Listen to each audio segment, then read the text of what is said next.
Below is scene 1 expanded to ~1000 words, written as continuous dramatic prose without headings and kept fully non-romantic, non-sexual, and safe.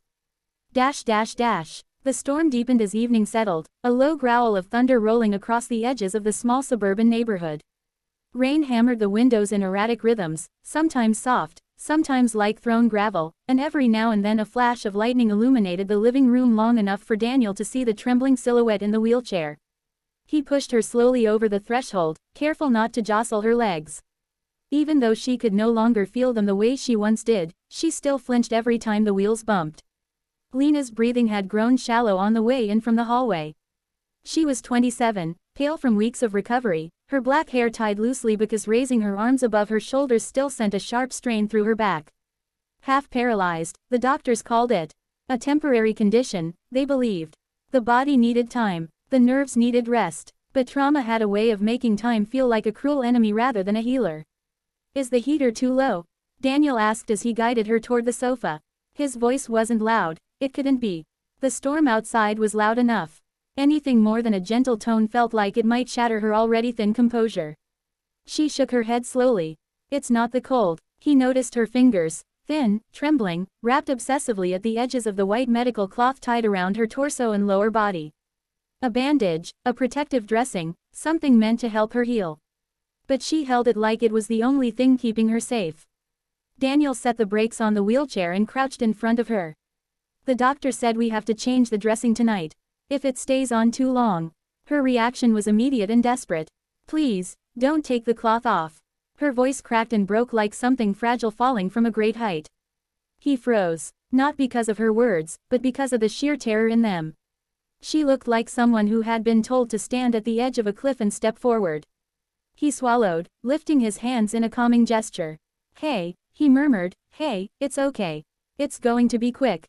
I'll be careful." "No." Her fingers clamped down hard, pulling the cloth into a fist above her lap. "You don't understand. I don't want you to, see. I'm not here to judge anything," he said, genuinely confused. "I just need to take a look and change the bandage. That's it." She shook her head more violently than before, which startled him because sudden movements usually made her dizzy. "No," she whispered, "not yet, not while I'm like this." He exhaled, rubbing his forehead. He'd dealt with fear before, victims trapped in collapsed buildings, people bleeding and screaming and refusing help because shock made the world a distorted place. But Lena's fear wasn't chaotic. It was quiet, deep, buried like something she'd been carrying long before the accident. A tree branch cracked loudly outside, making both of them jump. The power flickered. Lena's breath sped up, her chest rising and falling too fast for comfort. "Lena," he said gently, "you're safe here. I'm not going to hurt you." "That's not the point," she whispered. Her fingers dug tighter into the cloth. "I don't want you to see what's underneath it." He didn't approach this time. Instead, he sat on the floor beside her wheelchair, close enough to speak softly, far enough not to intrude on her space. The clock on the wall ticked steadily behind them, each second a reminder that the dressing needed to be changed soon. But he didn't push. He knew what panic looked like.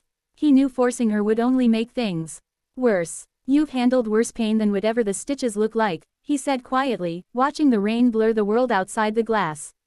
"And I haven't flinched once. Not at the hospital, not when we brought you home, not when you cried because you couldn't move your legs. But this is different," she said, her voice nearly a sob. "This is me, and I don't want you to see me like this." Something inside his chest tightened. He wanted to tell her she was thinking too harshly of herself, but he also knew empty reassurance meant nothing to someone drowning in self-loathing and fear. Lightning flashed again, illuminating her face, pale, exhausted, streaked with the shine of unshed tears. He lowered his voice further. "Lena, what are you really afraid of?" She looked away instantly. That alone was an answer. When she didn't speak, he continued softly, "You survived something horrific. You lived through something people don't walk away from. What's under that cloth isn't weakness. It's proof you're still here. But it's ugly," she whispered, her voice so thin the storm almost swallowed it. "It's swollen, and bruised, and stitched. And I don't feel whole." He let her words settle like dust. The storm softened, the thunder moved farther away, and all that remained was the hush of rainfall and her uneven breathing. "It won't stay like that," he said. "Not forever. But it is like that now." Her hand moved instinctively to her thigh, touching skin she couldn't feel. Her jaw trembled. And I don't know how to live like this. Daniel had no script for this. No training manual for emotional wounds. But he knew what it was like to watch someone fight their own reflection. His late wife had battled illness for years.